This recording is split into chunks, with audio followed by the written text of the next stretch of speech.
Close your eyes and repeat after me. My selection is 100% my responsibility.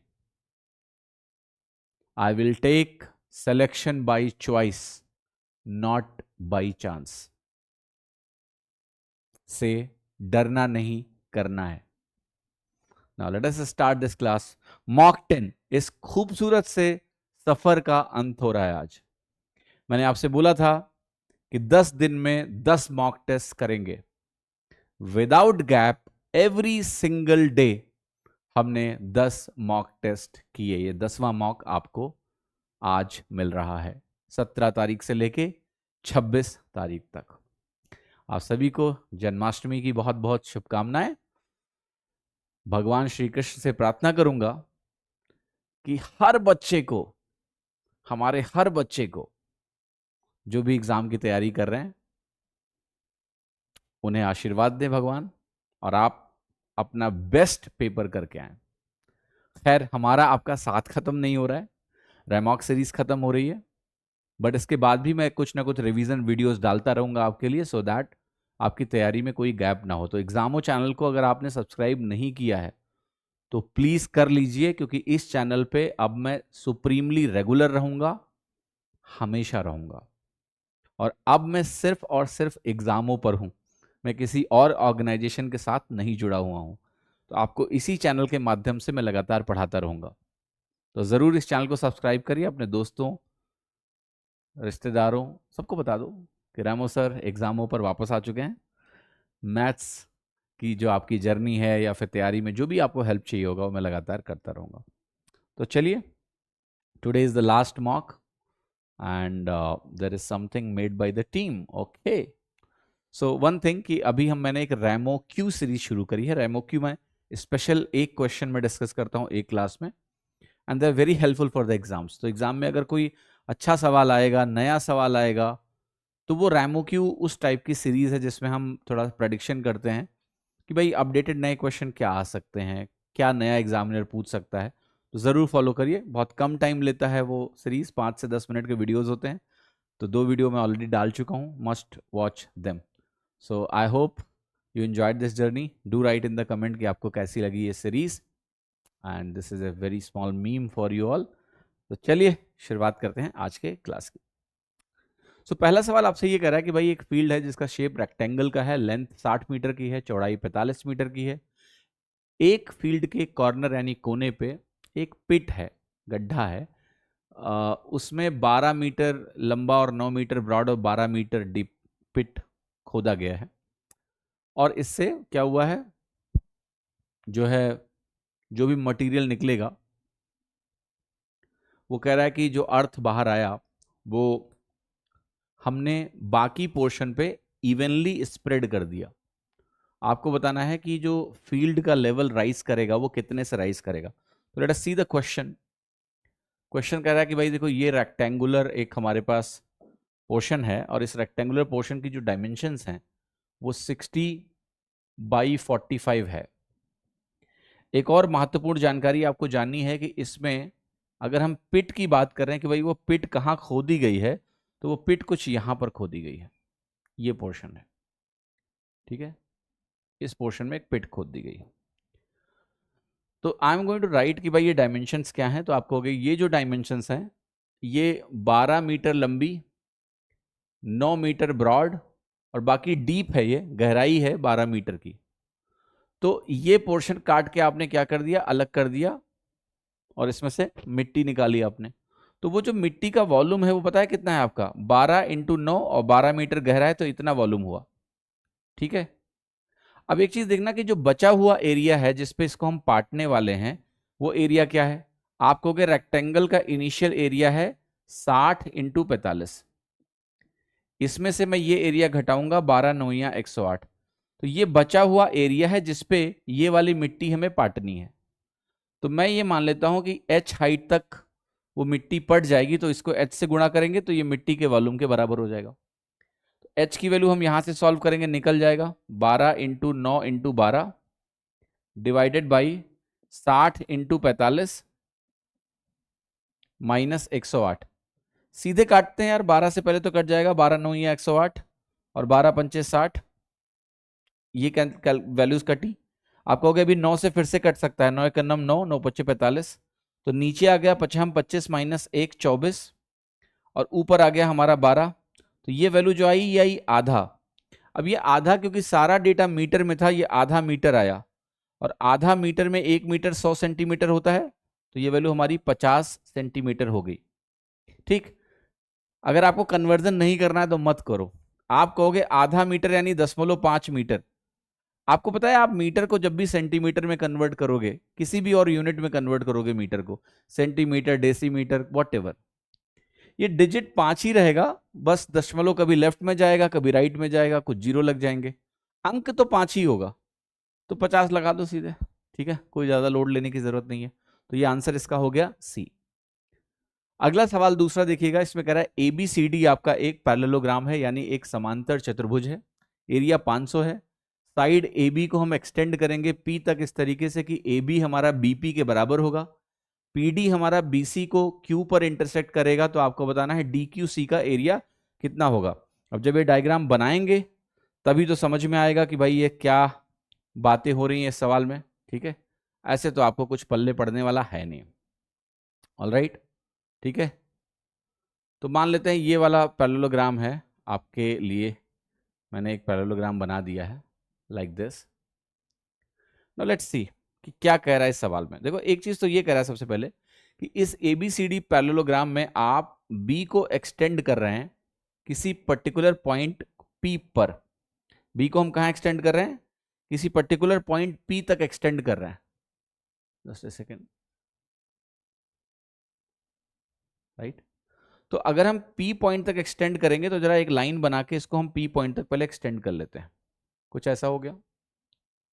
तो ये हमारा P point हो गया, ये P पॉइंट हो गया यहां पर।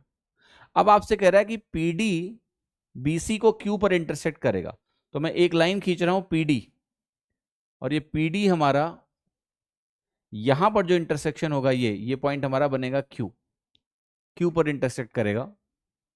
आपको बताना है कि DQC का एरिया क्या होगा, ये वाला एरिया मुझे कैलकुलेट करना है। अब देखिएगा, अगर ये दोनों भुजाएं बराबर हैं, इफ दे आर इक्वल, तो मैं अगर इसको बोलूं कि ये x है तो ये भी हमारा x बनेगा, और पैरेललोग्राम में तो ये भी हमारा x बनेगा। अब देखिए ये एंगल इसके बराबर है, ये साइड्स पैरेलल है, ठीक है, तो नेचुरली आपका ये एंगल भी इसके बराबर होगा। तो ये दोनों ट्राइंगल सिमिलर हैं, और सिमिलर होने के बाद जो करस्पॉन्डिंग साइड्स हैं इक्वल हैं, तो ये दोनों ट्राइंगल कॉन्ग्रुएंट हैं, इक्वल एरिया में भी होंगे, कॉन्ग्रुएंट बोल सकते हैं। तो अब आप जरा गौर से एक बात समझिए कि अगर मैं इसका एरिया आपको बता रहा हूं, सवाल में किसका एरिया दिया हुआ है, पैरेललोग्राम का एरिया 500 दिया हुआ है, ठीक है, और मुझसे DQC का एरिया पूछा जा रहा है, मुझे ये एरिया पूछा जा रहा है, तो आप एक सिंपल सी बात बोलोगे कि भाई DQC का एरिया अगर मुझे निकालना है, लेट्स से इस ट्रायंगल का एरिया मुझे निकालना है, मैं इसको 1 यूनिट मान लेता हूं, तो ये वैल्यू अगर हमारी 1 यूनिट होगी तो इसका एरिया कितना होगा अगर मुझे निकालना हो, तो बहुत सिंपल है, आप एक पैरेलल लाइन और ड्रॉ कर लो, राइट, पहले तो, या मत ड्रॉ करो, उसकी जरूरत नहीं है। अगर देखो ये दोनों भुजाएं बराबर हैं, कॉन्ग्रुएंसी आपकी प्रूव हो गई, तो आपको ये भी समझ में आ जाएगा कि अगर मैं इस ट्राइंगल को देखूं यहां पर, तो ये बेसिकली PB का रेशियो PA से, PB का रेशियो PA से 1/2 का है, ठीक। और एक चीज ये भी समझना कि ये ट्राइंगल जो है आपका PBQ और PAD ये दोनों सिमिलर हैं, तो अगर ये 1/2 है तो ये वैल्यू भी 1/2 ही बनेगी। कहने का मतलब ये है आपका कि ये मिड पॉइंट होगा, ये बात समझनी बहुत जरूरी है, ये पॉइंट आपका मिड पॉइंट होगा, और जैसे ही आपको ये मिड पॉइंट दिखेगा आगे की सारी कहानी बहुत आसान है, क्योंकि अगर ये मिड पॉइंट हुआ और आप एक लाइन, अब इसके एक पैरेलल आप ऐसे खींच लो, ठीक है, और जैसे ही आप इसके पैरेलल लाइन खींचोगे, आपको पता है मिड पॉइंट से आपने एक पैरेलल लाइन खींची है, तो ये एरिया 1 तो ये भी 1 बनेगा, और इन दोनों का टोटल 2 है तो ये भी 2 होगा, ठीक है। तो आप ये कहोगे कि 4 यूनिट एरिया हमारा 500 के बराबर है, तो 1 यूनिट एरिया हमारा 125 के बराबर होगा, 125, तो आंसर हो गया आपका ए, राइट। तो ये अगर 1 यूनिट एरिया हमने माना और चूंकि ये मिड पॉइंट है, जैसे ही आपने आइडेंटिफाई किया ये 1:2 बनेगा, और इन दोनों में सिमिलैरिटी, ये भी 1:2 बनेगा, ये मिड पॉइंट हुआ। अगर ये मिड पॉइंट हुआ तो ये एरिया 1:1:2 टोटल, ठीक है। तो आपका आंसर यहां से 125 निकल के आ जाएगा। क्वेश्चन नंबर 3 कह रहा है कि इस एक्सप्रेशन की वैल्यू बता दो, सॉल्व करो। खतरनाक सवाल है, कैलकुलेशन है, रूट में भी क्यूब रूट तो चलो ठीक है, फोर्थ रूट भी ठीक है, निकाल लेंगे, फिफ्थ रूट भी एक निकालना है, तो ये सबसे चैलेंजिंग एस्पेक्ट होगा। बट चलिए कोशिश करते हैं इस सवाल को करने की, और आई होप कि ये बहुत ज़्यादा दिक्कत आपको ये सवाल ना दे, ठीक है। तो चलिए ध्यान से देखते हैं। सबसे पहले 4913 जो होता है ना, 17 का क्यूब होता है, माइनस का साइन है, क्यूब रूट है, तो यहां से बाहर -17 आ जाएगा। -343 से क्यूब रूट करोगे -7 बाहर आएगा, क्योंकि ये 7 का क्यूब होता है। 4096 बेसिकली 64 का स्क्वायर होता है, और 64 का फोर्थ रूट अगर मुझे निकालना हो तो आप कहोगे 64 का स्क्वायर रूट 8 होता है, सॉरी ये 64 का स्क्वायर है, तो 64 के स्क्वायर की पावर 1/4 करना है मुझे। बेसिकली अल्टीमेटली ये बनेगा 64 की पावर 1/2, 2 से 4 कटेगा, 2 बनेगा, तो 64 की पावर 1/2 8 होता है, तो ये वैल्यू हमारी कितनी आ गई 8। 81 क्या होता है, 3 की पावर 4 होता है, फोर्थ रूट निकालोगे 3 आ जाएगा बाहर। अब 256 की पावर जो 1/4 है, पहले ये निकालते हैं, पांचवा रूट थोड़ा रुक के निकालते हैं, पहले 256 की पावर 1/4 निकाल लेते हैं। तो 256 की पावर 1/4 क्या है, ये 16 का स्क्वायर है, तो उसका स्क्वायर रूट 16 आएगा। आप बेसिकली कह सकते हो 4 की पावर 4 है, और फोर्थ रूट का मतलब 1/4, तो 4 आ गया, तो वैल्यू 4 के बराबर होगी। इसका फिफ्थ रूट निकालना है, तो इस नंबर को थोड़ा अलग से देखते हैं, 7776। देखो इस नंबर को देखते एक चीज क्लियर हो गई कि ये नंबर 4 से डिवाइड हो रहा है, 76 है लास्ट 2 डिजिट, 4 से डिवाइड हो जाएगा। और अगर मैं टोटल करूं तो 7 7 14 7 21 6 27 है, डिजिट सम अगर 27 है, तो आप कहोगे ये वाला नंबर 3 से भी डिवाइड होता है, मतलब 9 से भी डिवाइड हो रहा है, ठीक, 3 से भी डिवाइड हो रहा है, 4 से भी डिवाइड हो रहा है। अगर 9 से डिवाइड हो रहा है तो 9 और 4 दोनों से डिवाइड हो रहा है, 9 और 4 दोनों से डिवाइड अगर ये नंबर हो रहा है, तो हम कह सकते हैं कि ये नंबर 36 से डिवाइड हो जाएगा, राइट। तो अगर ये नंबर 36 से डिवाइड हो जाएगा, तो जरा 36 से इसको डिवाइड कर लेते हैं। 36 दूना 72 बनेगा, 72 के बाद 5 77 होता है, 57 बना। 36 एकन्नम 36, 57 है तो 21 बच गया, 21 के बाद एक 6 लग जाएगा, 216, तो 6 बार और चले जाओ, तो ये 36 इंटू 216 है, ठीक है। अब आप सभी को पता है कि ये वैल्यू 6 की पावर 2 होती है, ये वैल्यू 6 की पावर 3 होती है, तो कुल मिला के हो गया 6 की पावर 5। आपको ये भी पता है कि मुझे इसकी पावर में 1/5 करना है, फिफ्थ रूट निकालना है। इसका अगर आप फिफ्थ रूट निकालने चले गए तो आपको क्या मिलेगा 6, तो ये वैल्यू आपकी 6 के बराबर हो गई। अब जरा काटते हैं, तो ये 8 है, 6 चौके 24 है, 8 से अगर काट दो तो कितना बनेगा 3 बनेगा, 3 से कट गया, ये आप ऐसे करो 8 3 24, 6 चौके 24 कट गया। अब 17 इंटू 7 क्या होता है 119, माइनस माइनस आपका प्लस हो जाएगा, आंसर हो गया डी। वैसे भी साइन से कोई मतलब नहीं था, साइन तो सब में पॉजिटिव है, तो हमें तो बस खाली वैल्यू देखनी थी, 119 कैलकुलेट होके आ गई, ठीक। समझ में आ रहा है, किसी को कोई तकलीफ नहीं होनी चाहिए इस पर्टिकुलर सवाल में, आई होप किसी को कोई दिक्कत नहीं हो रही होगी, राइट। हाँ जी, मेक सेंस, ठीक है। चौथा सवाल कह रहा है कि एक स्क्वायर है एबीसीडी, इसमें डायगोनल एसी और बीडी इंटरसेक्ट करेंगे ओ पॉइंट पर, जो एंगल बाइसेक्टर है सीएबी का, वो बीडी और बीसी को एफ और जी पर मिलेगा, हमें ओएफ और सीजी की वैल्यू निकालनी है। ये ना बहुत अच्छा सवाल है, तो you must have this question in your revision plan. एक स्टैंडर्ड सवाल की तरह ट्रीट करिए इसको, कॉन्सेप्ट की तरह ट्रीट करिएगा इस सवाल को, ऑल्दो मैं एक्सप्लेन करूंगा बहुत अच्छे से, उसके लिए आप परेशान ना हो। तो एक स्क्वायर बनाते हैं सबसे पहले, तो एबीसीडी जरा बना लेते हैं, एबीसीडी स्क्वायर क्या है। हाँ जी, तो ये एबीसीडी स्क्वायर हो गया। आगे क्या कह रहा है जरा इसको गौर से देखिएगा, इसमें कह रहा है कि हम एक डायगोनल बनाएंगे एसी और बीडी, तो जरा डायगोनल बना लेते हैं। ये हमारा डायगोनल हो गया एसी, और ये डायगोनल हमारा हो गया बीडी, बना दिया, ठीक। अब कह रहा है सी ए बी, ये ए बी सी डी,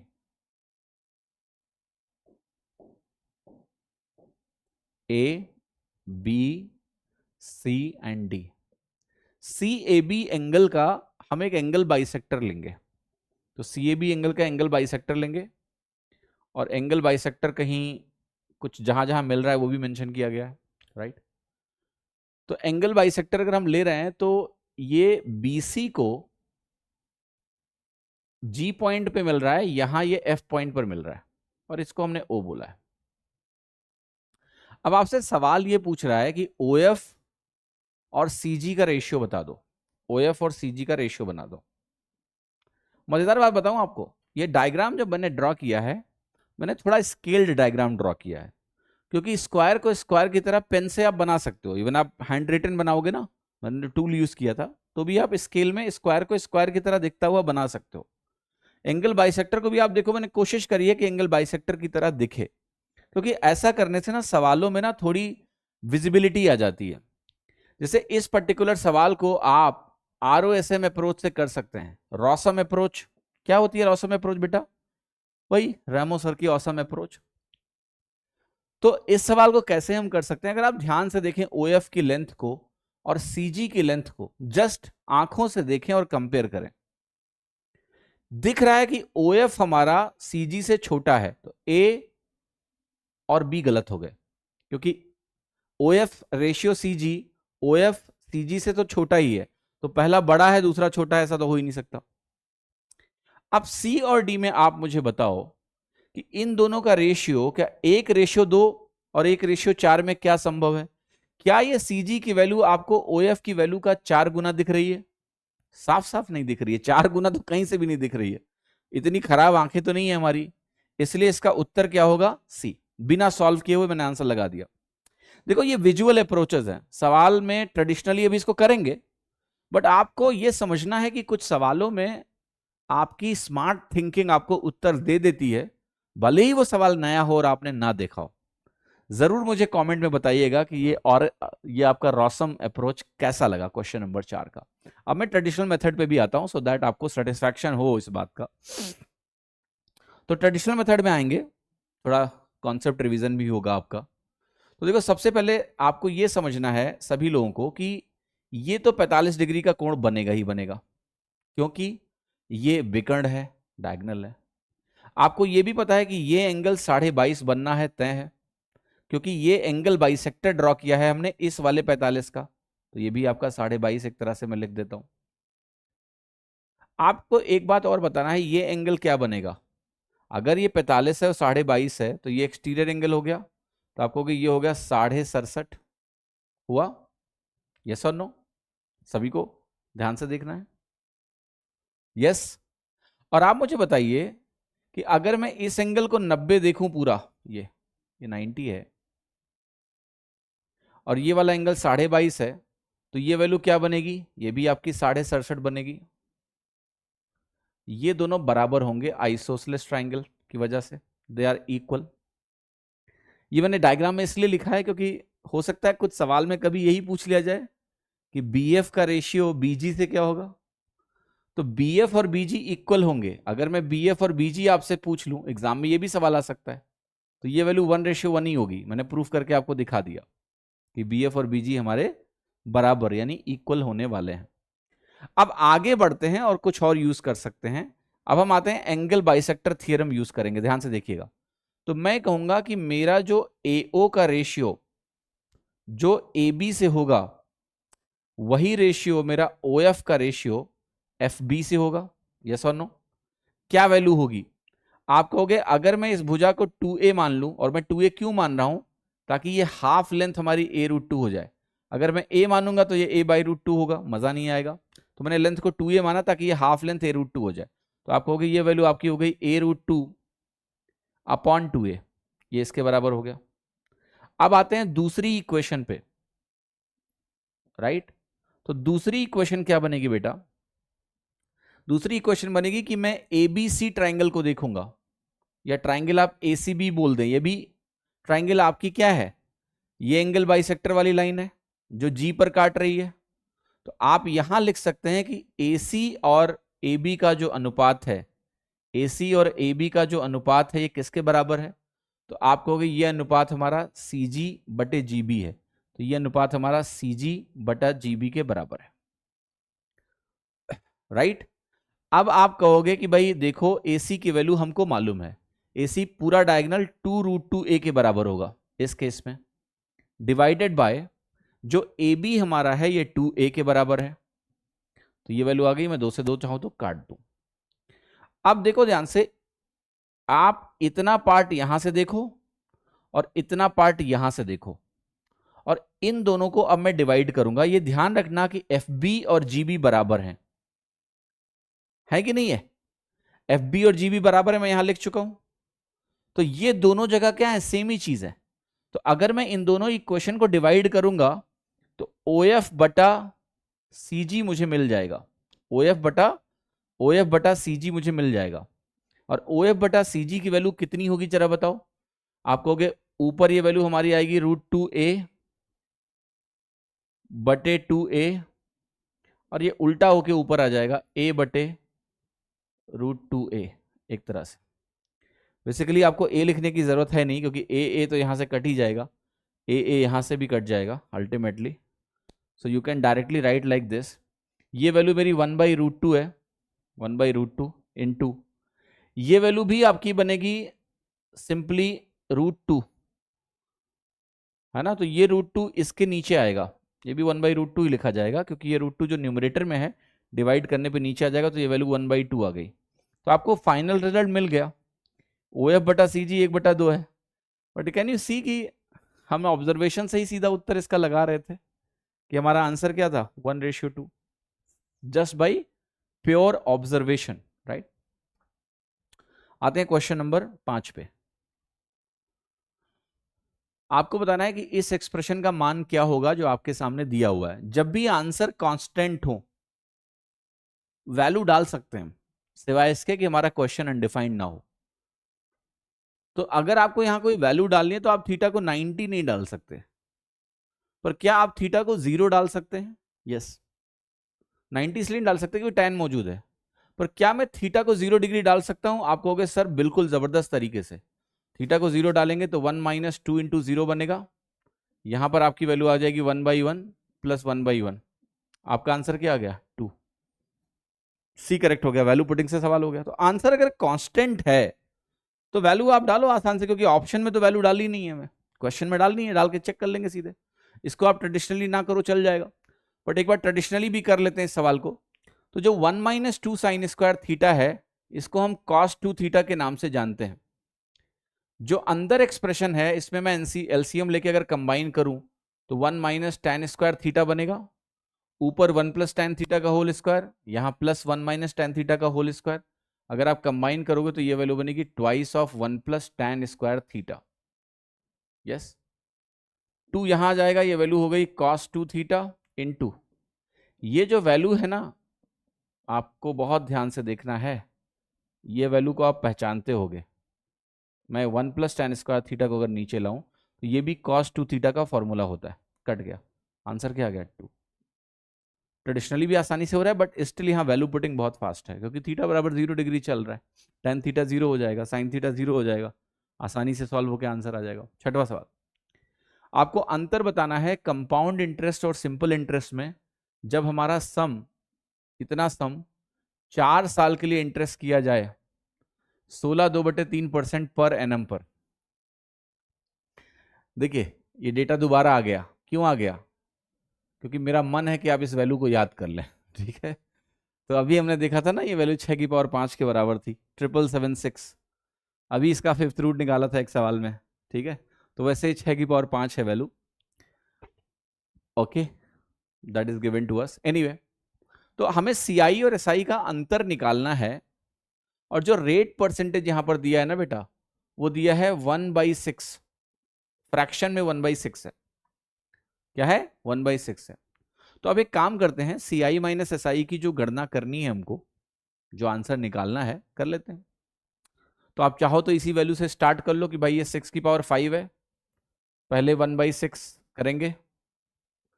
अगर पहले आप 1/6 करोगे तो ये वैल्यू क्या हो जाएगी? 6⁴। फिर आप अगली बार जाओगे तो फिर से 1/6 बढ़ेगा इसका, राइट? एक तरीका ये है कि ऐसे जोड़ें, बट आपको दिख रहा होगा कि ये चीज, क्योंकि हमें 4 बार करनी है तो 4 बार करने में ऐसा ना हो कि बहुत ज़्यादा टाइम लग जाए। तो ऐसा नहीं है कि बहुत ज़्यादा टाइम लगेगा, आप इसको आसानी से कर सकते हो। ये वाली जो वैल्यू निकल के आएगी, क्योंकि 6 की पावर 4 आप सभी को पता है ये 1296 होता है, तो ये वैल्यू 1296 प्लस 1/6, इसका 1/6 216 होता है। तो सारी वैल्यूज आपको पता है, ऐसा नहीं कि नहीं मालूम है। तो इस स्टेज पर अगर मुझे वैल्यू लिखनी है तो ये 1296 जो यहां पर लिखी है, इसका मुझे 1/6 बढ़ा के लिखना है, तो ये वैल्यू हो जाएगी 1296 प्लस 216, जो कि अगर आप टोटल करेंगे तो आपको मिलेगा 12 2 14, 1512 आपकी वैल्यू हो जाएगी। ठीक है, फिर आप कहोगे फिर ये वाली वैल्यू हम कैलकुलेट करेंगे 1/6 फर्दर, फिर हम ये वाली 1/6 फर्दर करेंगे, आंसर आ जाएगा इस 1512 प्लस 1/6। बट ये टाइम कंज्यूमिंग है, इस तरह से डायरेक्ट अप्रोच जो है ये हमारी टाइम कंज्यूमिंग है। तो क्या करें फिर? तो मैं आता हूं कि ऑल्दो ये वैल्यू याद कराने का पर्पस था इसलिए दोबारा डेटा यूज किया गया, but let's see how this question can be done faster. उस तरीके पे आते हैं कि तेजी से कैसे करेंगे। तेजी से करने का सिंपल सा तरीका है कि अगर 1/6 का मेरा रेट है तो इसका मतलब है 4 वर्षों में रेशियो की बात करें तो 6 की पावर 4 7 की पावर 4 बन जाएगा। 7 की पावर 4 होता है 2401 और 6 की पावर 4 होता है 1296। तो अगर मैं यहां इंटरेस्ट की गणना करने जाऊं तो कितना मिलेगा जरा देखो, क्या आपको 1305 मिल रहा है या 1205 मिल रहा है? आप कहोगे मुझे मिल रहा है 1105। 12 11 23 96 5, हाँ 1105। तो ये 1105 आपका कंपाउंड इंटरेस्ट हो गया अगर हमारा प्रिंसिपल 1296 है। सवाल यह है कि यहां पर एसआई कितना होगा, तो आप कहोगे एसआई मैं पहले एक वर्ष का अगर इंटरेस्ट निकालूं 1/6 तो वो बन रहा है 216। तो एसआई क्या होता है, सेम रहता है, तो 4 सालों में एसआई इसका 4 गुना होगा, तो ये हो गया -864। इसका जो अंतर है वो सीआई माइनस एसआई है, 5 में से 4 गया 1, 110 में 86 अगर जाएगा तो ये बनेगा आपका 24, 241 यूनिट। अब आप कहोगे आपके सवाल में 6 की पावर 4 की वैल्यू 7776 है, यानी 6 की पावर 5 है, तो यहां ये पता होने का फायदा है। आप कहोगे इसका मतलब 1 यूनिट मेरा 6 के बराबर है, तो 241 यूनिट किसके बराबर है, 6 इंटू 241। ठीक है, 24 छक्का 144 होता है, तो 240 को 6 से गुणा करें 1440 प्लस 6 के नम 6, तो 1446 आपकी वैल्यू हो गई, 1446 आंसर हो गया मेरा डी। ठीक है, तो आसानी से सवाल कर सकते हैं, ये इस तरीके से आसानी से निकल जाएगा आपसे। क्वेश्चन नंबर 7 देखिएगा गौर से। एक शॉपकीपर 16% का डिस्काउंट देता है रिटेल प्राइस पे एक आर्टिकल के, तब भी 5% का मुनाफा होता है। अगर वो डिस्काउंट को 10% रिड्यूस करके 10% कर दे, रिड्यूस टू, मतलब डिस्काउंट अब 10% कर दे, तो बताना है कि एक्चुअल प्रॉफिट परसेंटेज उसका क्या होगा। तो देखिएगा, आप एक चीज तो बोल ही सकते हो कि सीपी बटा एमपी अगर मुझे निकालना हो तो इसका फॉर्मूला होता है 100 minus D upon 100 plus P, ये होता है फॉर्मूला। अब जो पहला केस आपको यहां प्रोवाइड किया गया है, अगर मैं उसका इस्तेमाल करूं तो ये वैल्यू हो जाएगी 100 माइनस 16 और 100 प्लस पी हो गया आपका 100 प्लस 5 105, तो 84 बटा 105 आएगा ये वैल्यू। आप अगर 21 से काटेंगे तो 21 चौका 84, 21 पंचे 105, यानी 4:5 बना। तो आप बेसिकली कह क्या रहे हो, ये 4 अगर सीपी ले लूं मैं और एमपी को अगर मैं 5 ले लेता हूं, तो आप ये कह रहे हो कि भाई अब मुझे डिस्काउंट परसेंटेज को 10% रखना है। तो आप बताओ अगर मैं इसको 40 और 50 मान लूं, क्योंकि रेशियो 4:5 है ना, कर लो 40 और 50 कर लो, कोई दिक्कत नहीं है। आप कहोगे अगर मैं डिस्काउंट को 10% रखूं तो क्या ये वैल्यू 45 की हो जाएगी? क्या सेलिंग प्राइस 45 हो गया? यस। कितना मुनाफा हो रहा है 40 से 45 में? आप कहोगे 5 का हो रहा है। 5/40 को क्या 1/8 बोलते हो तुम? और क्या 1/8 12.5% के बराबर होता है? आप कहोगे जी हाँ, ऐसा तो मालूम है मुझे। तो आंसर हो गया आपका बी, दैट्स द आंसर। ठीक है, सिंपल सवाल है, सिंपल तरीके से करेंगे उत्तर आ जाएगा। क्वेश्चन नंबर 7 हो गया। अब आते हैं हम लोग क्वेश्चन नंबर 8, क्वेश्चन नंबर 8 पे गौर से देखिएगा। क्वेश्चन नंबर 8, x की पावर 4 प्लस 1/x की पावर 4 की वैल्यू दी है, हमें x cube minus one upon x cube की वैल्यू पूछी जा रही है। तो देखिए x cube minus one upon x cube निकालने के लिए आप कहोगे अगर मुझे x minus one upon x पता चल जाए, अगर ये मालूम चल जाए तो ये वैल्यू हो जाती है सिंपली, मान लिया इसको मैं बोलता हूं ए, तो ये वैल्यू हो जाती है ए इंटू ए स्क्वायर प्लस थ्री। इसको मैं ऐसे भी लिख सकता हूं ए क्यूब प्लस थ्री है। ठीक है, तो मुझे किसी भी तरह से x minus one upon x का मान चाहिए, अगर ये मिल जाए तो मेरा आंसर आसानी से कैलकुलेट हो जाएगा। तो अब चलते हैं यहां से कि x की power 4 plus one upon x की पावर 4 जो मुझे दिया है ये 3842 के बराबर है। यहां से अगर मैं x square plus one upon x square की वैल्यू निकालूंगा तो आपको पता है दो जोड़ के स्क्वायर रूट लूंगा तो ये वैल्यू रूट 3844 आ जाएगी। ये वैल्यू 62 के बराबर होती है। आप कहोगे इतना जल्दी कैसे लिख दिया मैंने, स्क्वायर रूट में और ज़्यादा टाइम लगना भी नहीं चाहिए। तो अगर आपने कभी मेरा स्क्वायर रूट निकालने का तरीका देखा हुआ है तो आप ऐसे लिख दोगे 62, पढ़ा दूंगा किसी दिन। ठीक है, वंस ये आपको मिल गया, अब हमारा काम है कि यहां से मैं x minus one upon x निकाल लूं। तो x minus one upon x अगर मैं यहां से निकालूंगा तो क्या वैल्यू आएगी जरा बताना। ये वैल्यू आपकी आएगी सिंपली इस वैल्यू में दो घटा के स्क्वायर रूट लेने से, रूट 60, इसको मैं बोल सकता हूं 2 रूट 15। ठीक, तो ये हमारी ए हो गई, दिस इज ए।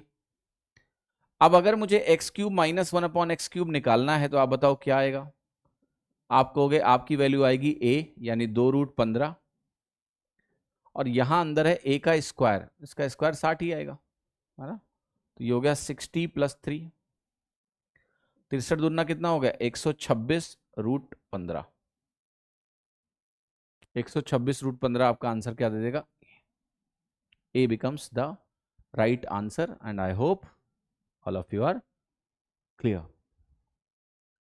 अगला सवाल देखिए, नवा, perimeter major sector of a circle of radius 9 centimetre whose minor sector subtends an angle of 60 degree at the centre.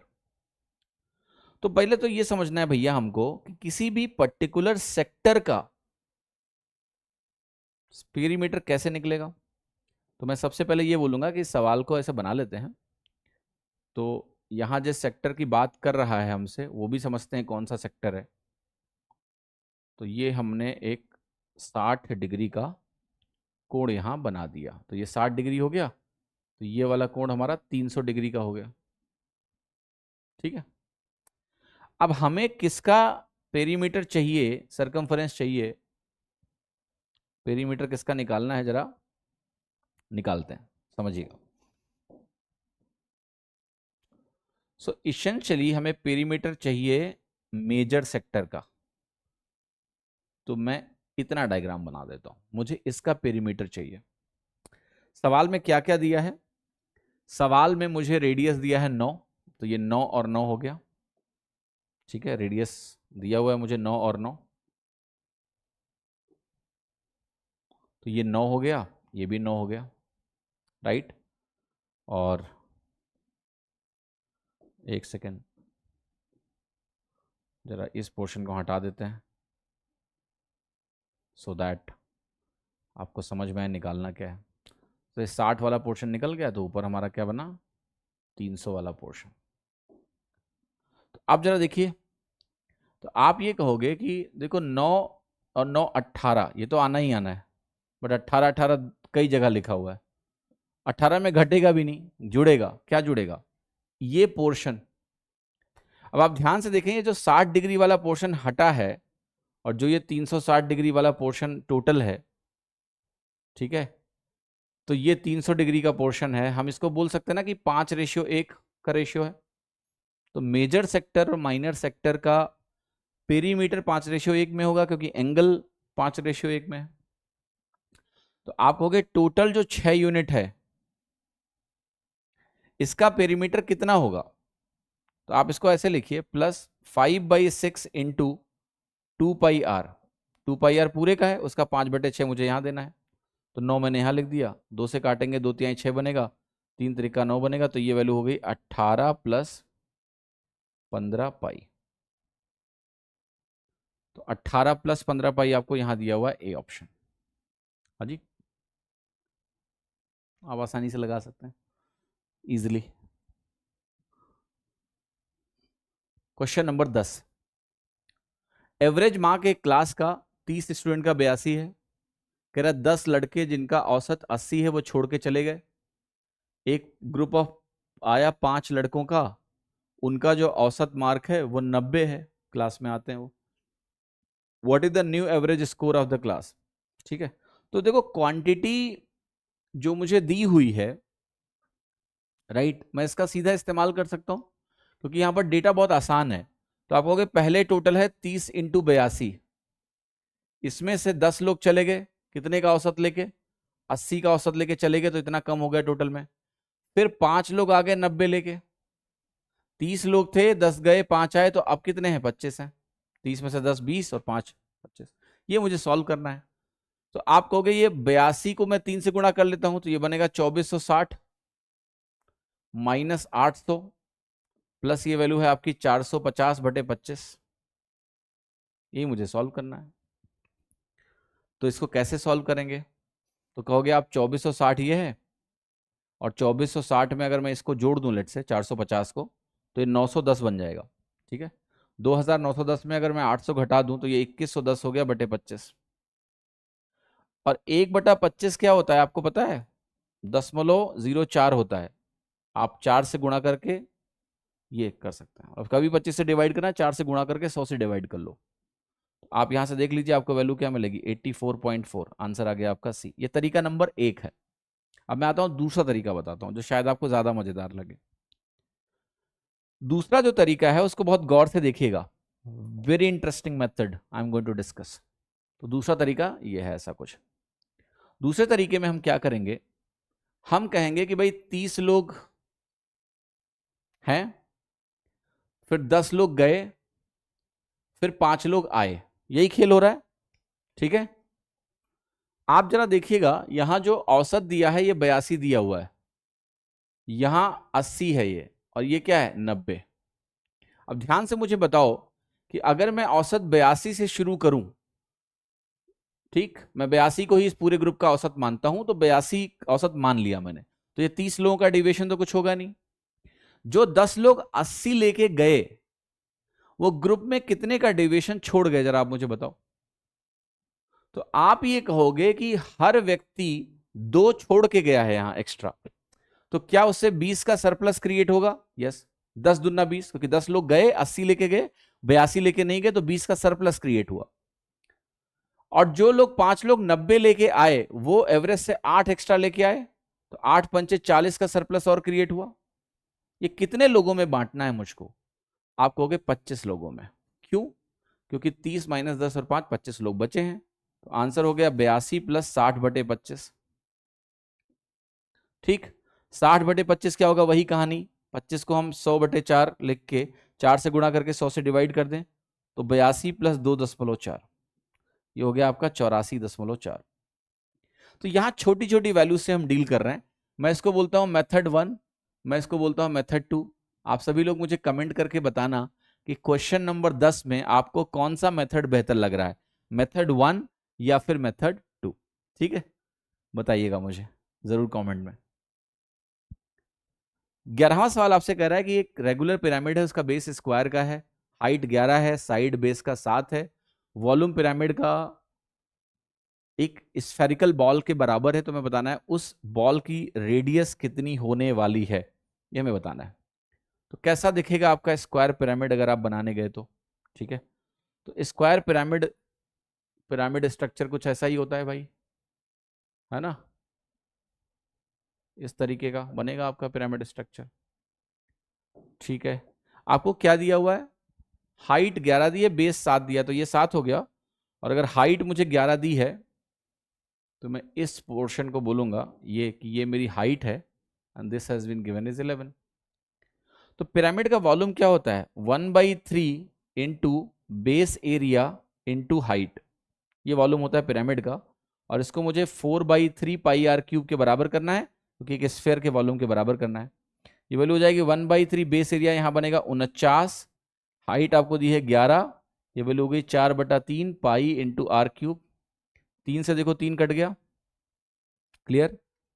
Yes, पाई की वैल्यू 22/7 रख लो, तो 49 into 11 is equal to 4 into 22/7 into r cube. अब देखिएगा, ये जो वैल्यू आपको दी है यहाँ पर 11, इससे ये कट के 2 बन जाएगा। अब आर क्यूब की वैल्यू गौर से देखिएगा, 49 ऑलरेडी 7 का स्क्वायर है, 7 से गुणा हो गया तो 7 का क्यूब बन गया, 4 दूनी 8 है, 8 हमारा 2 का क्यूब है। तो आर की वैल्यू अगर आप ध्यान से देखें तो 7/2 आ गई, यही पूछा गया था, 3.5 सेंटीमीटर। बी ऑप्शन करेक्ट हो गया। ठीक है, इसको आप बराबर करिए, B 3.5 centimetres becomes the right answer. ठीक है, क्वेश्चन नंबर 12 देखिएगा, एक एरोप्लेन है, वो हॉरिजेंटली फ्लाई कर रहा है, हाइट उसकी 3.6 किलोमीटर है ग्राउंड से ऊपर, एंगल ऑफ एलिवेशन प्लेन का एक पॉइंट एक्स पर 60 डिग्री है, 20 सेकंड के बाद यही एंगल ऑफ एलिवेशन 30 डिग्री हो जाएगा उसी पॉइंट से। पॉइंट एक्स कह रहा है ग्राउंड पे है, आपको बताना है कि एरोप्लेन की स्पीड किसके बराबर होने वाली है। लेट अस सी। सबसे पहले क्या हुआ है, 60 था, 60 से 30 हुआ है angle of elevation, right. So let us से मैं ये कहूंगा कि भाई मेरा एरोप्लेन कहीं यहां पर है, इस पोजीशन पे मान लेते हैं आपका एरोप्लेन। ठीक है, इस पोजीशन से ये वाला जो एरोप्लेन है, अगर मैं कहूं कि लेट अस से ये आपका जो एंगल था, ये एंगल आपका 60 डिग्री था, राइट। अब हो क्या रहा है कि ये प्लेन हॉरिजेंटली फ्लाई कर रहा है ऐसे, 20 सेकंड में ये आगे गया फ्लाई करके, और जब 20 सेकंड में ये आगे गया फ्लाई करके, तो हो ये रहा है कि अब हमारा एंगल ऑफ एलिवेशन चेंज हो रहा है, और ये एंगल ऑफ एलिवेशन अब 30 डिग्री हो गया। ठीक है, ये एंगल ऑफ एलिवेशन अब 30 डिग्री हो गया। तो आपको ये बताना है कि भाई स्पीड क्या है। तो आप कहोगे ये जो डिस्टेंस चली गई है इतनी, ये 20 सेकंड में चली गई है, बट ये डिस्टेंस है कितनी, ये कैलकुलेट करते हैं। आप एक काम करिए, ये जो 60 डिग्री है, इसके अपोजिट ये जो पूरी लेंथ है, इस पूरी लेंथ को आप पहले मानिए √3 के बराबर। तो ये √3 माना, तो ये भी √3 हो गया, और 60 के अपोजिट अगर √3 होता है तो ये वैल्यू हमारी 1 हो जाएगी, क्योंकि ये 30 के अपोजिट बनेगा। और देखिएगा, इस ट्राइंगल में जिसमें ये वाला एंगल 30 डिग्री है, इसमें इधर देखो आप, बड़ा वाला ट्राइंगल देखो अब इस पोजीशन पे, इस पॉइंट को, इस पॉइंट को, इस पॉइंट को देखिए। तो 30 के अपोजिट यहां अगर √3 है, तो ये पूरी वैल्यू किसके बराबर है, √3 इंटू 3, 60 के अपोजिट बनेगा ये, तो √3 गुना, तो ये 3 हो गया। तो इन दोनों का अंतर क्या हो गया, 2 के बराबर हो गया। तो ये जो डिस्टेंस है ना, ये 2 यूनिट के इक्विवेलेंट है, जब ये वैल्यू √3 के इक्विवेलेंट है। और √3 की वैल्यू क्वेश्चन में आपको दी है 3600, 3.6 किलोमीटर। 3.6 किलोमीटर को मैं क्या लिखूंगा, 3600। अगर आपको किलोमीटर में ही लिखना है तो आप किलोमीटर में लिखा रहने दीजिए कि ये वैल्यू हमारी 3.6 किलोमीटर के बराबर है। ठीक है, अब आगे जरा खेल देखिएगा इस सवाल में, यहां से आप 1 यूनिट की वैल्यू निकाल सकते हैं, ये बनेगा 1.2 √3, 1.2 इंटू 3 इंटू 3, √3 इंटू √3 अपॉन √3, तो ये 1.2 √3 हो गया। अब 2 यूनिट की डिस्टेंस कितनी हो गई आपकी, 2.4 √3 के बराबर हो गई, किलोमीटर इतनी दूरी हो गई। टाइम को अगर मुझे आवर्स में लिखना है तो मैं क्या लिखूंगा, 20 सेकेंड, और इस 20 सेकेंड को अगर मुझे मिनट में कन्वर्ट करना है तो मैं 60 से डिवाइड करूंगा, घंटे में कन्वर्ट करना है तो मैं फर्दर 60 से डिवाइड करूंगा। तो ये वैल्यू आपकी हो गई। इसी को मुझे सॉल्व करना है, तो जरा कर लेते हैं। एक 0 से एक 0 कट जाएगा, ठीक है, 2 से आप इसको काटेंगे तो ये वैल्यू फिर से 1.2 हो जाएगी। तो यहां ये हो गया 1.2 इंटू 60 इंटू 6, और ये वैल्यू हमारी हो गई √3। 72 को आप 6 से गुणा करेंगे, 432 आएगा, तो वैल्यू 432 √3 के बराबर हो गई। थोड़ी कैलकुलेशन है, पर घबराने की जरूरत नहीं है। आप इसको मीटर पर सेकंड में कन्वर्ट करके भी कर सकते थे। आप कहते हैं 3600 है, √3 यूनिट, तो 2 यूनिट जो आपकी बनती, 1 यूनिट क्या बनती, 1200 √3, तो ये बनता आपका 2400 √3 मीटर्स में। फिर आप कहते हैं डिस्टेंस अगर मेरी 2400 √3 है और टाइम 20 सेकेंड है, और मैं इसको डिवाइड करूंगा तो 120 √3 मीटर पर सेकेंड आता। अब इस मीटर पर सेकेंड के डेटा को किलोमीटर पर आर में कन्वर्ट करने के लिए 18/5 से मल्टीप्लाई करना पड़ता। 5 से बनता है 24√3 इंटू 18, ठीक, मल्टीप्लाई कर लो, सेम वैल्यू 18 इंटू 14 432 होता है, 432√3 आएगा। जो भी समझ में आया तरीका कैलकुलेशन का यूज कर लीजिए। आंसर आपका बी आ गया 432 इंटू √3 किलोमीटर पर आवर। 13वां सवाल है 27x³ माइनस 64y³ अगर ax प्लस by के बराबर है, ब्रैकेट में भी एक वैल्यू दी है cx² minus dy² plus 12xy, आपको a minus 2b plus c minus D का मान निकालना है। तो खोल लेते हैं, कंपेयर कर लेते हैं। तो जो 27x³ है बेटा, इसको मैं 3x का होल क्यूब लिख सकता हूं। जो हमारा 64y³ है, इसको मैं 4y का होल क्यूब लिख सकता हूं। अब a³ माइनस b³ का फॉर्मूला आप लगाओगे तो ये वैल्यू बनेगा a माइनस बी, यहां बनेगा a² जो कि है 9x² plus y² plus xy, तो 3 चौके 12xy बनेगा। अब अगर आप कंपेयर करोगे तो वहां x के साथ a लिखा है, तो a की वैल्यू 3 आ गई, वहां y के साथ -4 लिखा है तो b -4 हो गया, वहां y² के साथ 16 है, वहां y² के साथ -d है तो d की वैल्यू -16 हो गई। अच्छा, c की वैल्यू क्या आई, x² के साथ है तो c की वैल्यू 9 आ गई। सारी वैल्यू जैसे ही आई, अब जो मुझे निकालना है मैं उसमें जाता हूं। जो निकालना है वो क्या है, square root of a minus 2b plus c minus d, इसकी वैल्यू चाहिए। तो 16 9 25, 25 और 11 हो गया 36, और √36 किसके बराबर है, 6 के बराबर है। आंसर क्या हो गया, ए इज द राइट आंसर। ठीक है, सिंपली कंपेयर किया, सॉल्व किया। नेक्स्ट क्वेश्चन देखिएगा, एक चित्र आपको दिया गया है और इस चित्र में आपसे कह रहा है कि ABCD हमारा क्या है, एक पैरेललोग्राम है। ABCD एक समांतर चतुर्भुज है, तो ये आमने सामने की भुजाएं पैरेलल हो गई। AD को हमने एक्सटेंड किया है, इसको एक्सटेंड किया है P पॉइंट पर। BP हमारा, ये BP जो हमारा है, ये DC को इंटरसेक्ट करेगा किस पॉइंट पर, Q पॉइंट पर AC को कर रहा है और R पॉइंट पे इस DC को कर रहा है। ठीक है, सबको समझ में आ रहा है अभी तक। QR की वैल्यू, ये वैल्यू 24 दी हुई है, RB की वैल्यू मुझे 36 दी हुई है। मुझे बताना है QP की लंबाई क्या है, व्हाट इज QP, राइट। ये सवाल SSC में पूछा जा चुका है, सेम क्वेश्चन। गौर से देखिएगा कैसे निकालेंगे इसको। सो पहली चीज आपको अगर यहां पर एक ध्यान से समझनी है कि ये वाला ट्राइंगल और ये वाला ट्राइंगल सिमिलर है। ARB, मैं लिख रहा हूं यहां पर, triangle ARB is similar to triangle CRQ। ठीक, अब एक चीज और देखना, ये जो QR भुजा है ये वाली, और RB जो भुजा है ये वाली, ये दोनों करस्पॉन्डिंग साइड्स हैं। तो यहां अगर आप करस्पॉन्डिंग साइड्स का रेशियो देखें, RB और मतलब QR यहां पर है 24 और RB यहां पर है 36, तो आप कहोगे 3:2 का रेशियो आ गया करस्पॉन्डिंग साइड्स का। तो एक चीज और देखो, AB और QC भी करस्पॉन्डिंग साइड्स हैं। तो अगर AB की वैल्यू हमारी 3x मान लेता हूं मैं, तो ये वैल्यू 2x कहलाएगी। Yes, that's very simple, corresponding side का रेशियो।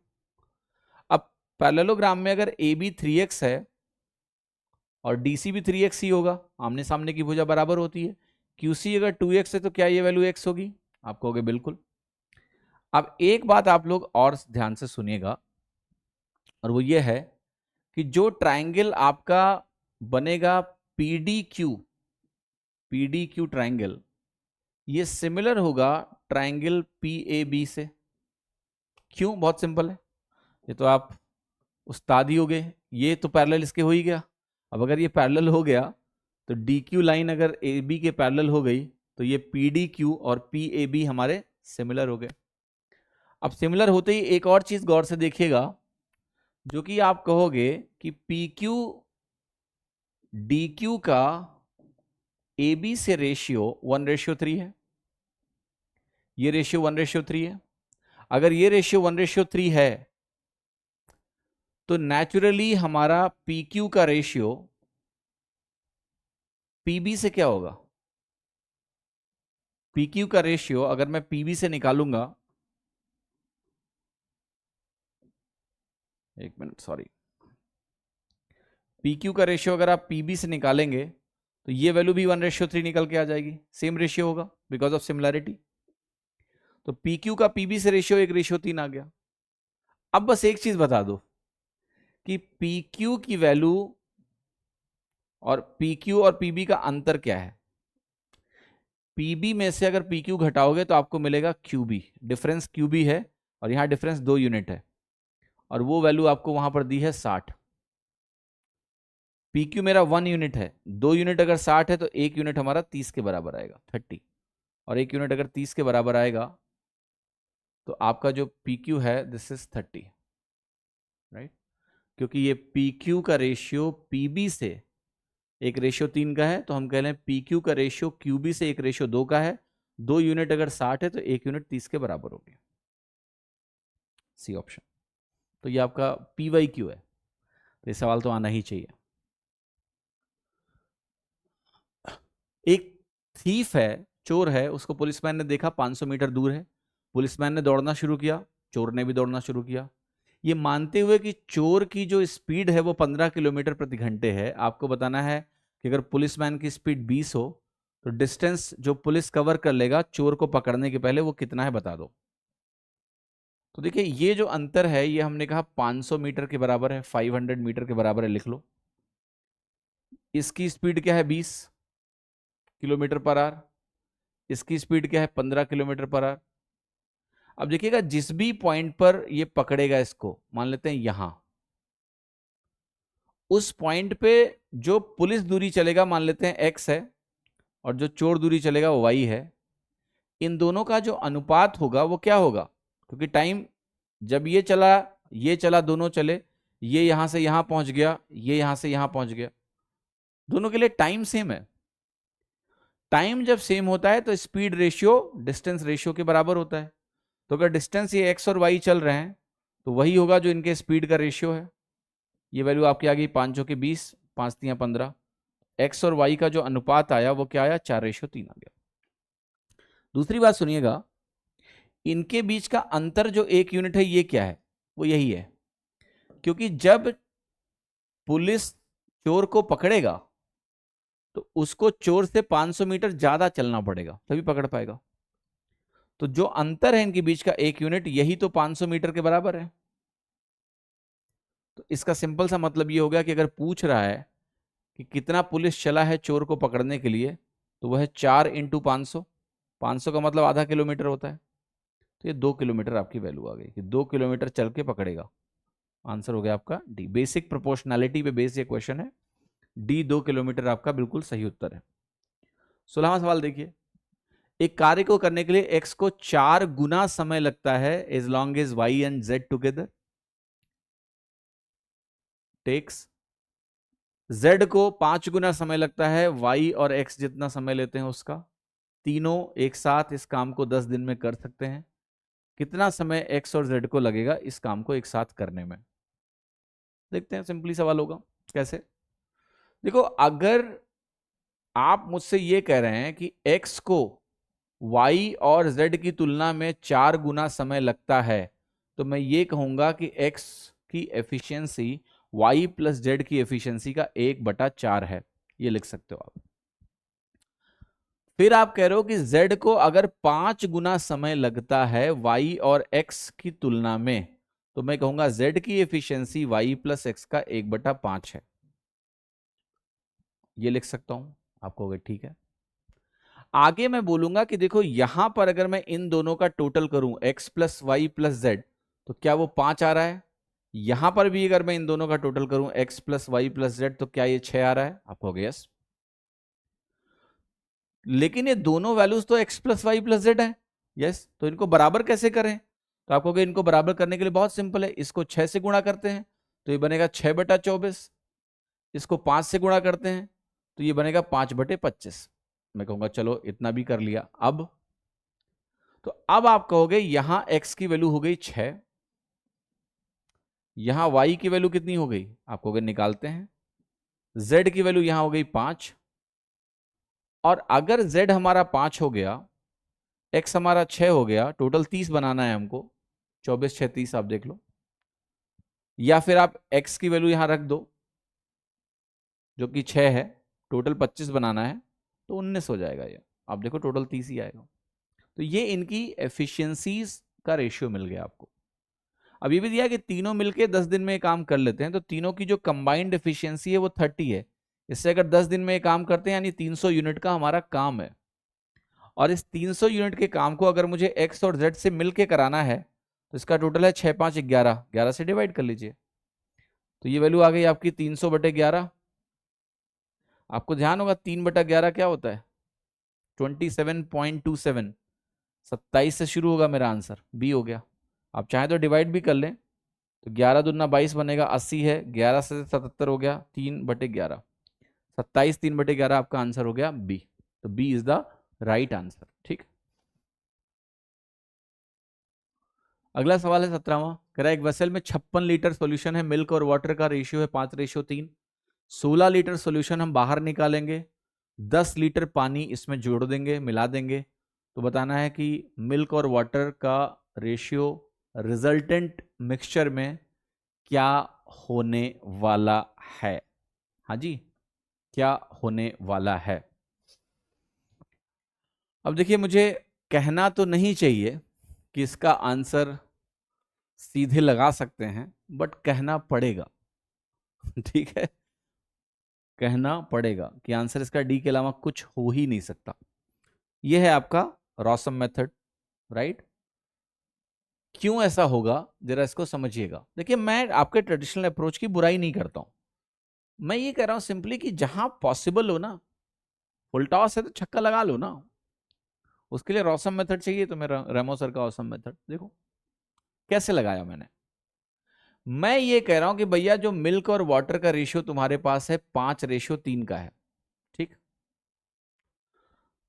तुम इसमें से कुछ निकाल रहे हो, 16 लीटर निकालोगे। अच्छा, 16 लीटर निकाल लोगे जब, तो क्या रेशियो 5:3 ही रहेगा?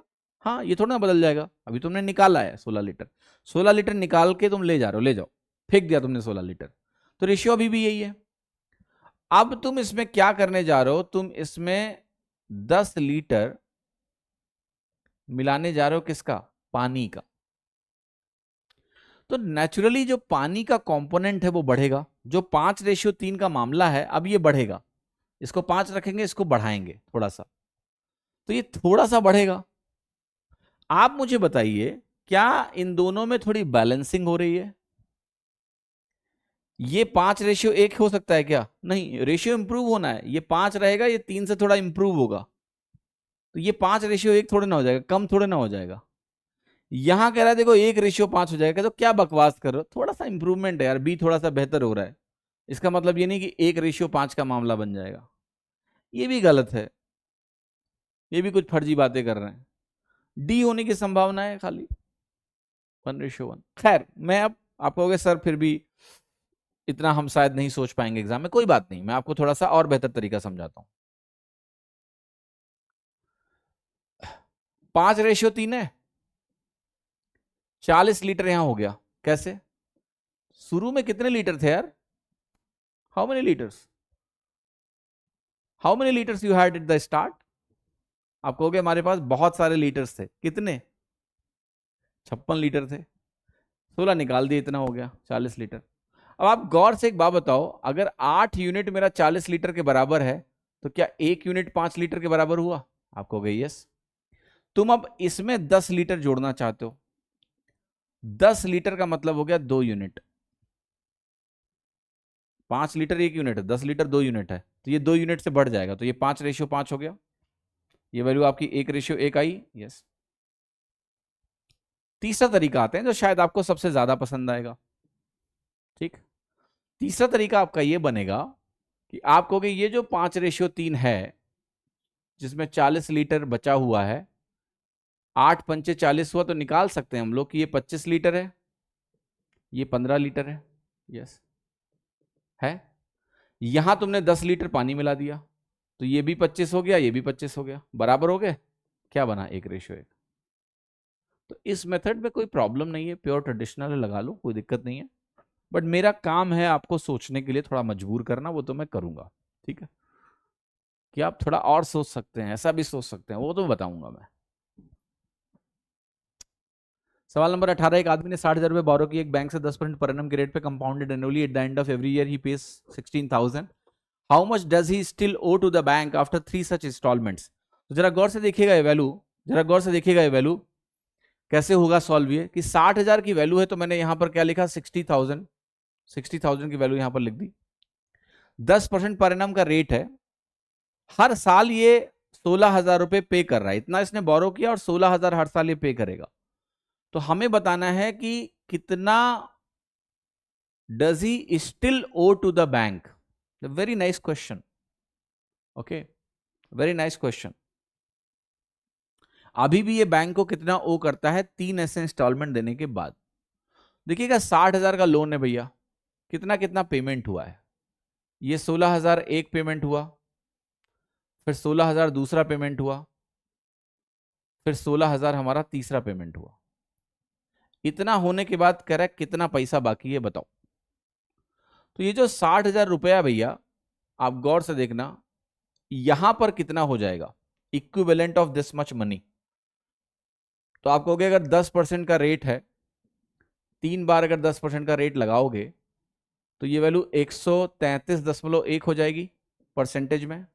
तो मैं निकाल रहा हूं 133.1 परसेंटेज से 2 जीरो कटेगा, ये वैल्यू आ जाएगी 600। आप मल्टीप्लाई करिए इसको तो मिलेगा 6 एकन्नम 6, 6 तरीक 18, 6 तरीक 18 एक 19 और 6 एकन्नम 6 एक 7, 7986, लास्ट में एक जीरो आ जाएगा।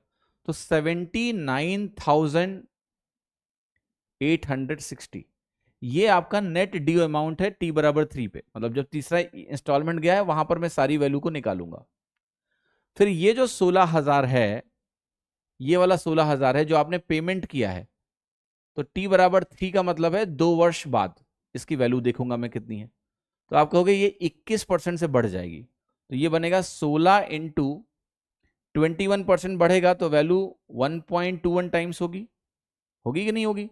तो आप ये कह सकते हो 16 0 इंटू 121, 121% निकाला, 2 जीरो कट गया, तो 16 एकन्नम 16 बनेगा, 16 दूना 32 एक 33, 16 एकन्नम 16 3 19, तो ये वैल्यू है 19,360। तो यहां पर आप लिखिए वैल्यू को 19,360। ये जो वैल्यू है इसको एक साल मिलेगा, तो 16,000 से 10% बढ़ाओगे तो 1600 बढ़ेगा, तो ये बनेगा 17600, और ये तो 16,000 है ही है।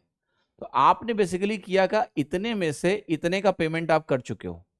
तो मैं देखता हूं कितने का पेमेंट मैं कर चुका हूं।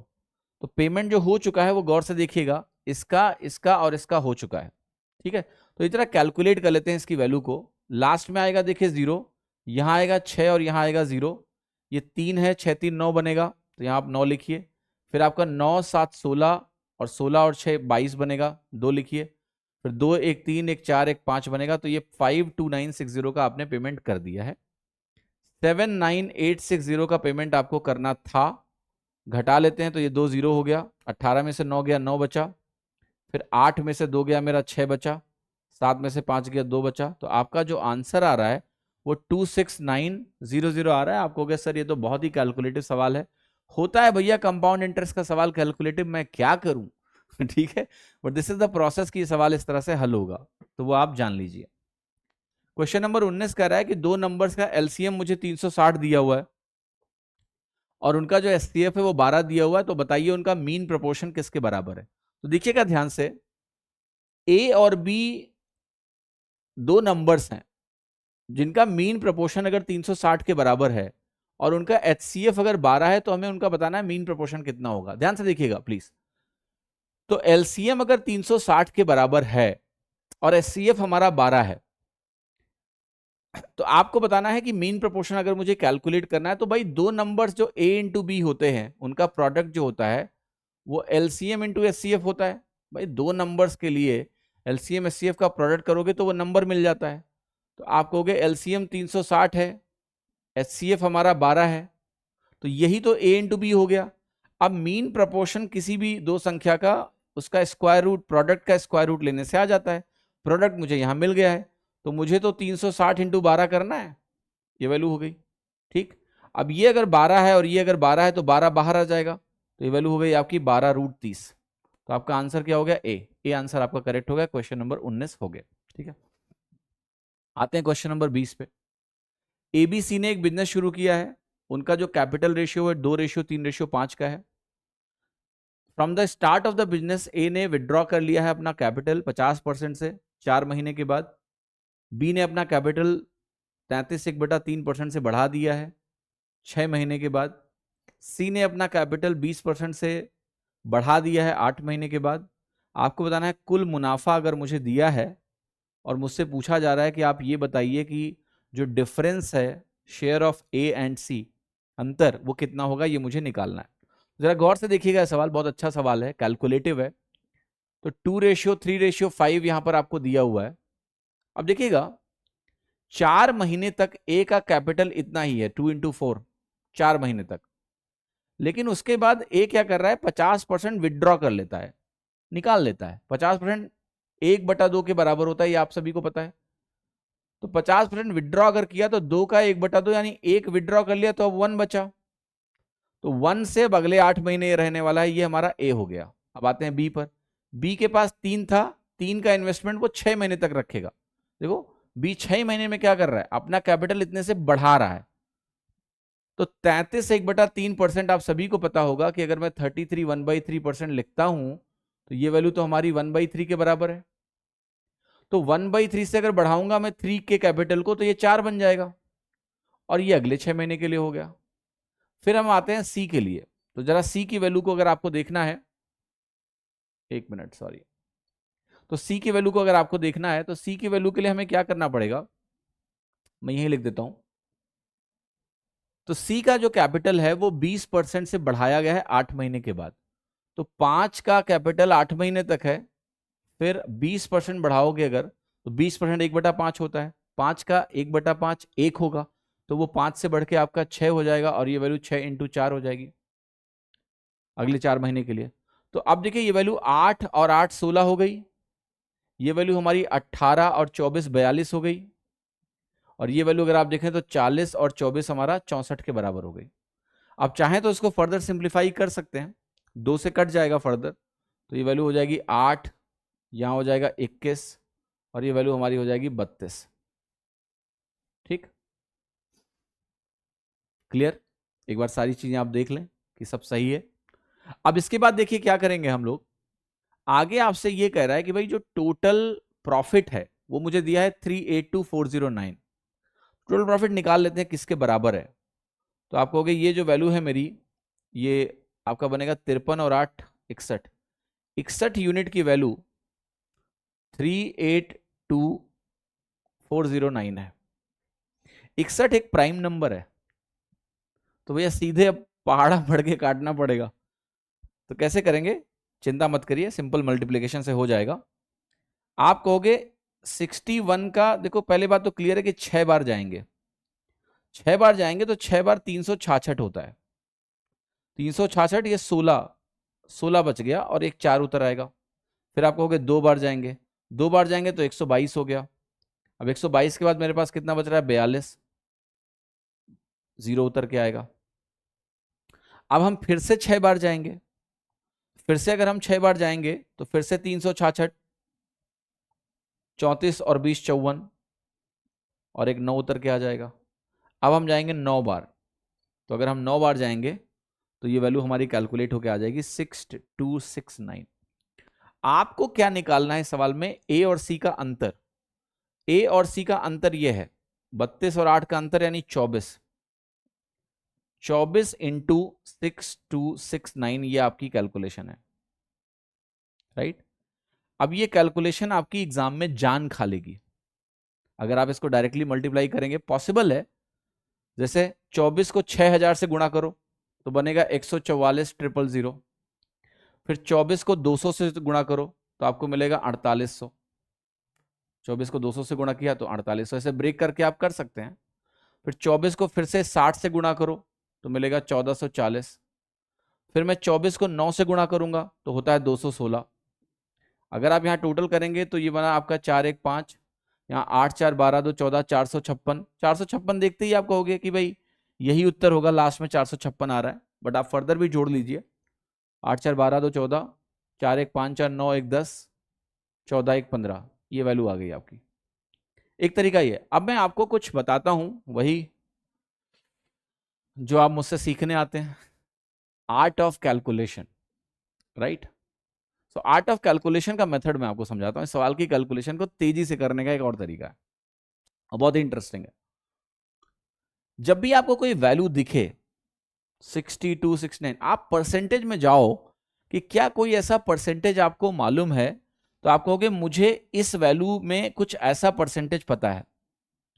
डिजिट्स देखो, बस दशमलव लगा लो अपनी मर्जी से। 62.5% मुझे पता है कि वो वैल्यू 5/8 के बराबर होती है।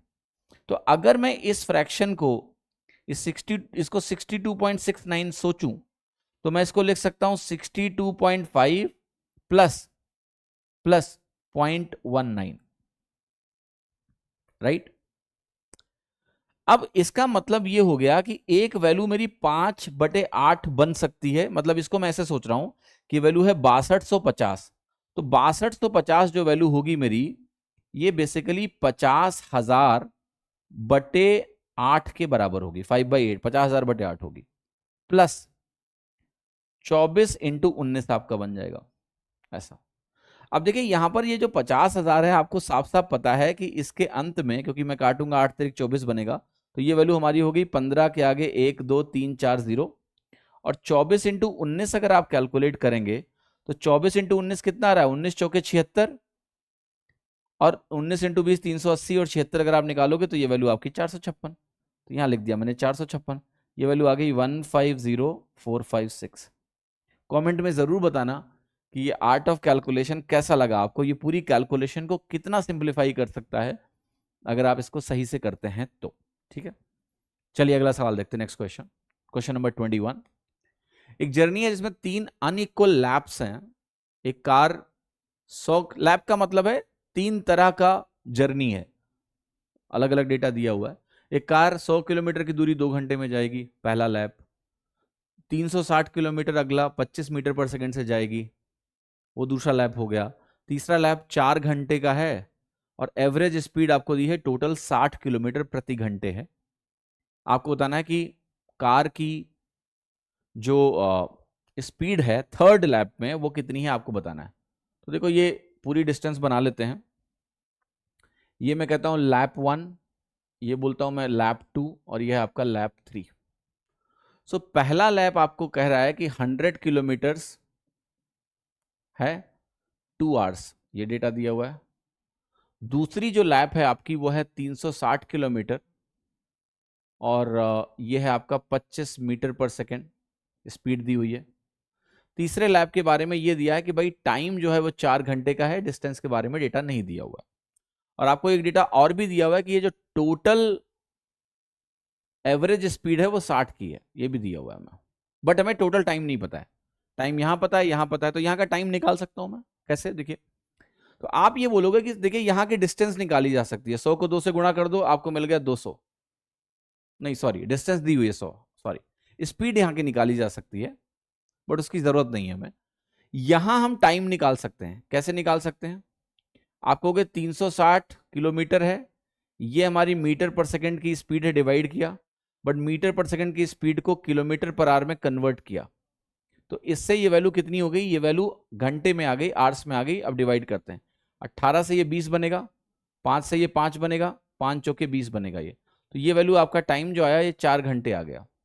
अब देखना 4 घंटे का तीसरा लैप, 4 घंटे का दूसरा लैप, 2 घंटे का हमारा पहला लैप है। तो इसका सिंपल सा जो मीनिंग है वो ये है कि हमारा टोटल जो जर्नी टाइम है वो 10 घंटे का है। अब ये 10 घंटे का जो टोटल जर्नी टाइम है वो 60 के एवरेज स्पीड से अगर कवर किया गया है, तो टोटल डिस्टेंस हमारी कितनी है, 600 है, जिसमें 100 किलोमीटर यहां हो गया, 360 किलोमीटर यहां हो गया, यानी 460 हो गया। तो लैप 3 नेचुरली 140 किलोमीटर की दूरी हो गई, और 140 किलोमीटर की दूरी अगर आप 4 घंटे में चल रहे हैं, तो जो स्पीड निकलेगी तीसरी लैप की वो आ जाएगी 35 किलोमीटर पर घंटे, 35 किलोमीटर पर आवर। आंसर हो गया आपका सी। ठीक है, दैट्स द आंसर। अच्छा सवाल है, इस तरीके से स्टेप बाय स्टेप चलोगे तो आसानी से हो जाएगा। 22वां सवाल देखिए, एक पाई चार्ट दिया हुआ है, एक नहीं दो पाई चार्ट दिए हैं, एक ये और एक ये क्या है समझते हैं। तो बेसिकली कह रहा है कि वेरियस आइटम्स हैं, construction of a house in 2 different years. तो ये 2021 का मामला है और ये 2022 का मामला है। हाउस के कंस्ट्रक्शन में जो खर्चा हो रहा है उसको पाई चार्ट में व्यक्त किया गया है, ठीक है, जैसे स्टील, जैसे लेबर, सीमेंट, ब्रिक्स वगैरह वगैरह। और ये कह रहा है कि डिग्रीज में डेटा दिया है, तो अगर आप टोटल निकालेंगे, जैसे यहाँ 50, 60, 110, फिर 108, 90, 22 और ये टोटल वैल्यू 360 डिग्री आनी चाहिए। अगर डिग्री में डेटा होता है तो टोटल 360 डिग्री ही होता है, लिखा हुआ है डिग्री वाइज। तो मैं टोटल करके देख नहीं रहा हूँ, वो 360 होना ही चाहिए। अगर नहीं है तो वो एग्जामिनर की प्रॉब्लम, हमारी प्रॉब्लम नहीं है। 60 डिग्री में डेटा टोटल 360 होगा, उसको काउंट मत करो, ठीक है। अब देखिएगा, सवाल ये कह रहा है कि आप बताइए कि what percentage of the total amount is being spent on cement in the year 2021। 2021 में सीमेंट में कुल खर्चा कितना हो रहा है, कितना स्पेंड हो रहा है परसेंटेज में। तो आपको 90 डिग्री का एंगल ये ऑक्यूपाई कर रहा है। 90 डिग्री का एंगल पूरे पाई चार्ट का एंगल 360 डिग्री होता है, उसका 1/4 होता है। तो अगर उसको 1/4 एंगल मिला है तो 1/4 डेटा है उसके पास टोटल का, और 1/4 डेटा को हम बोलते हैं 25%। तो सीमेंट जिसकी बात यहां की जा रही है 2021 में, ये 25% का डेटा ऑक्युपाई करेगा। आपको टोटल डेटा की जरूरत नहीं है, 1/4 डेटा 1/4 एंगल, सिंपल। सवाल नंबर 23 देखिए, 23वां सवाल ये कह रहा है भैया कि जो परसेंटेज इंक्रीज है अमाउंट में 2021 से 2022 में, जो कि कंस्ट्रक्शन ऑफ हाउस में खर्चा हुआ है, वो दिया हुआ है। तो बेसिकली यहां पर जो खर्चा है वो कह रहा है 361234 और यहां पर है आपका 84611230। तो ये टोटल खर्चा बढ़ गया एक। तो दूसरा आपसे बात कर रहा है सीमेंट में कितना चेंज होगा। तो हमारा सीमेंट यहां 90 है और यहां 100 है। तो देखिए इस चीज को, इस सवाल को समझिएगा, बड़ा इंटरेस्टिंग सा सवाल होता है। 90 डिग्री मैंने आपको भी बताया क्या होगा, 90/360, 1/4। तो अगर आप सीमेंट की वैल्यू यहां निकालेंगे तो इसका 1/4 निकलेगा, जो कि 9000, 9 के आगे 4 जीरो आएगा। मैं कहूंगा 90 के आगे 1 2 3 4 ऐसे निकल आएगा, ठीक है। 9 के आगे 4 जीरो, 90,000। यहां सीमेंट के पास 100 डिग्री है, तो ये 100 डिग्री का जो डेटा है वो कितना होगा। तो आप कहोगे 100 डिग्री ये बटा 360 बनेगा यहां, और इनटू आएगा आपका 846000। तो इसको थोड़ा काटना पड़ेगा, ठीक है। पूरा कटेगा नहीं कटेगा देखते हैं, कोशिश करते हैं। तो आप 6 से इसको काटने गए, पहले 6 से काट लीजिए, छकाक 36, 6 से तो कट जाएगा।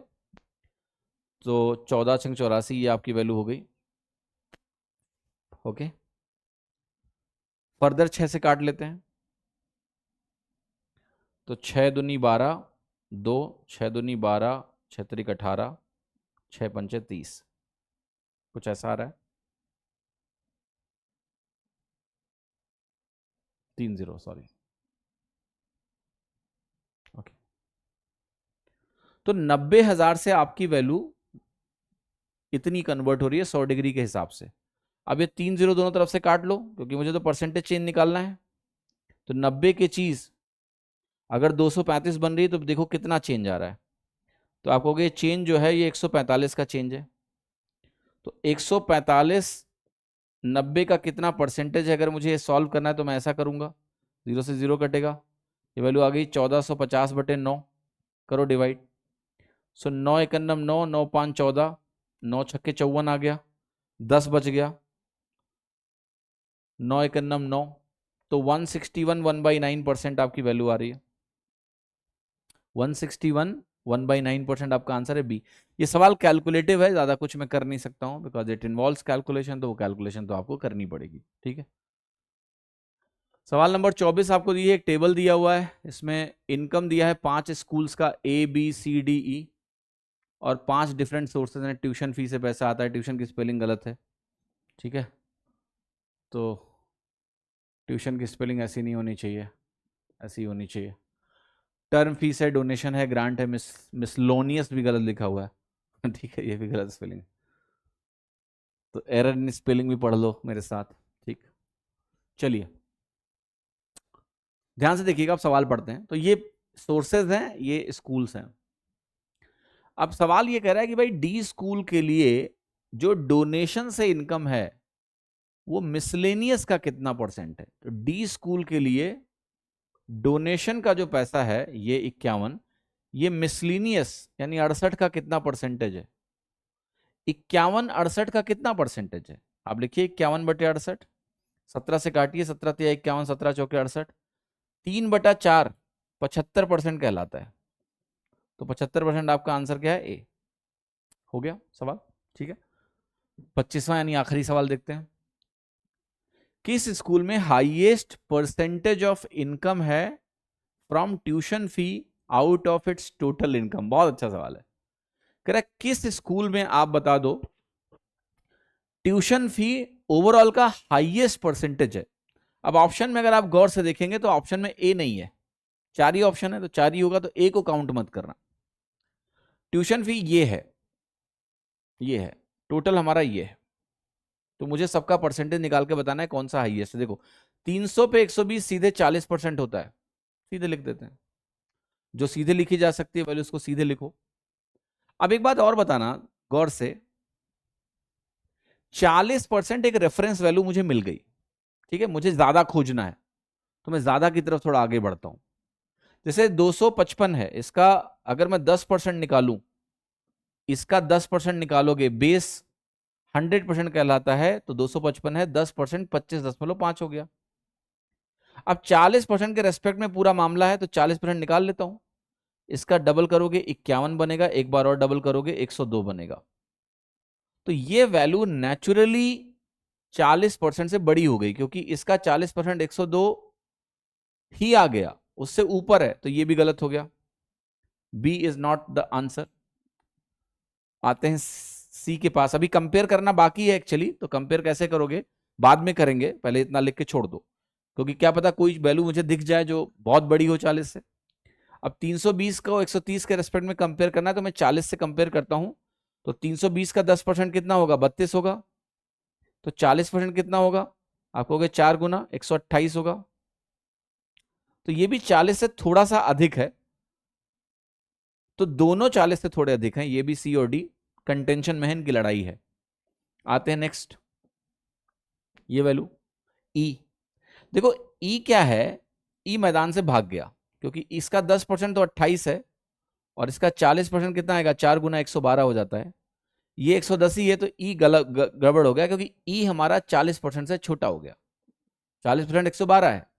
अब सी और डी में क्या बड़ा है ये मुझे देखना है, और ये बहुत आसानी से मैं आपको दिखाता हूं। आप कह रहे हो ये वैल्यू है 40% प्लस, 102 तक अगर मैं पहुंच गया हूं तो 3 अभी बाकी है, तो 3/255 अभी और करना है मुझे। यहां मैंने 40% जब निकाल दिया है तो 128 मिला है मुझे, 2 बचा, 2 वैल्यू और बची हुई है, 2/320। आप खुद बताओ इन दोनों में कौन सी वैल्यू बड़ी है। 40% दोनों में है, ये बड़ा है, क्यों, क्योंकि इसका न्यूमरेटर बड़ा है, डिनोमिनेटर छोटा है। सिंपल, न्यूमरेटर बड़ा डिनोमिनेटर छोटा, तो ये वैल्यू नेचुरली ये वाला पार्ट इससे बड़ा है, तो मेरा आंसर क्या हो गया, ये। तो हाईएस्ट वैल्यू किसकी हो गई, सी की हो गई। तो इसको बोलते हैं फ्रैक्शन कंपैरिजन। फ्रैक्शन कंपैरिजन को मैंने आर्ट ऑफ कैलकुलेशन में बहुत अच्छे से पढ़ाया हुआ है, आर्ट ऑफ कैलकुलेशन सीरीज में। आप सर्च करेंगे इसी यूट्यूब चैनल पर, आपको आर्ट ऑफ कैलकुलेशन में फ्रैक्शन कंपैरिजन का एक टॉपिक मिल जाएगा, जिसमें इस ज्ञान को बहुत अच्छे से दिया है मैंने। और ये चीज जितना मैं टाइम लगा रहा हूं लिख के समझाने में, इतना प्रैक्टिस के बाद नहीं लगती है, क्योंकि ये सब मेंटली कैलकुलेट होता है, 10% 40% लाइक दैट। हो गया खत्म, राइट। सो 10 डेज 10 मॉक्स की ये सीरीज खत्म होती है बच्चों। बहुत बहुत धन्यवाद आपका इस सीरीज में जुड़ने के लिए। और मैं भी काफ़ी लंबे गैप के बाद यूट्यूब पर आया, और मुझे भी अच्छा लग रहा है कि पहला जो माइलस्टोन है कि 10 डेज में 10 मॉक करेंगे, उसको मैं निभा पाया। आपका बहुत बहुत धन्यवाद कि आप इस सीरीज में बने रहे, क्योंकि आपसे ही हमें एनर्जी मिलती है, और आपने बहुत अच्छा फीडबैक दिया। हमारा आपका यूट्यूब का सफ़र ख़त्म नहीं हुआ है, समझ लो शुरू हुआ है फिर से। ये 10 दिन 10 मॉक की सीरीज खत्म हो गई है, लेकिन आप परेशान ना हो, एग्जाम तक आपको आपके रिवीजन में मैं पूरी मदद करता रहूंगा। और सिर्फ टीयर 1 तक नहीं, मेंस के एग्जाम तक मैं आपके साथ रहूंगा, आपको सिलेक्शन दिलाने तक आपके साथ रहूंगा। आप बिल्कुल निश्चिंत रहिए। आशा करता हूं आपको ये सीरीज पसंद आई है। प्लीज कमेंट करके मुझे ज़रूर बताएं कि आपको ये सीरीज कैसी लगी और आगे आप क्या चाहते हैं कि यूट्यूब पर मैं आपके लिए क्या करूं। प्लेलिस्ट के लिंक डिस्क्रिप्शन में है, तो जो नए बच्चे हैं वो प्लेलिस्ट के लिंक से पूरे मॉक को फॉलो कर सकते हैं।